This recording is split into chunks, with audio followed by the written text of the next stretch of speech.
اخواتي هو مش بتاع قلقاس، بس جات لي صفقة قلقاس قلت اكيد مش هتغلى على اخواتي وحبايبي، وهنبيع الكيلو بكام؟ بجنيه. الكيلو بجنيه بس، هي الكيلو بجنيه مفيش غيرها. بس ايه ده؟ هو دي قلقاساية كيلو بجنيه، وجات لي الصفقة دي من امي، لقيت امي جايبه لي كل ده، قلنا نبيع ونسترزق، واكيد يعني مش هتغلى على اخواتي وحبايبي بس.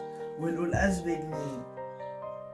بتعمل ايه يا موكوس؟ ببيع لك القلقاس بالحاجات اللي مش فاهم لها ايه دي. استنى، قلقاس اللي بتبيعه؟ بس استنى، هو انا جايبه القلقاس عشان اعمله في الفريزر افرزه. خالتك بعتهولنا من الارض عندها. انت عايز تبيعهم لي؟ ايوه. اللي ايوه في عينك يا شيخ. الكيلو بجنيه. طب انت بتبيعهم ليه؟ انا عايزه افهم.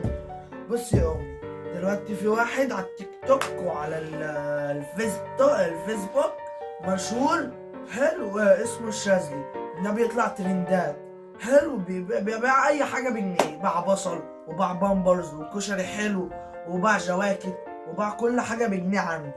فاحنا بقى انا قررت ان انا ابيع القلقاس بجنيه عشان اطلع ترند واركب الترند زيه. طب يعني هو مش احسن مني تشتري الكيلو بجنيه؟ اما هو بتاعي، اشتري ايه اصلا؟ وبهدلت الدنيا طينه يخرب استنى بيت سنينك. استنى ايه ده؟ في طينة بجد؟ عادي استني النهارده بس عشان الناس تاخده نضيف.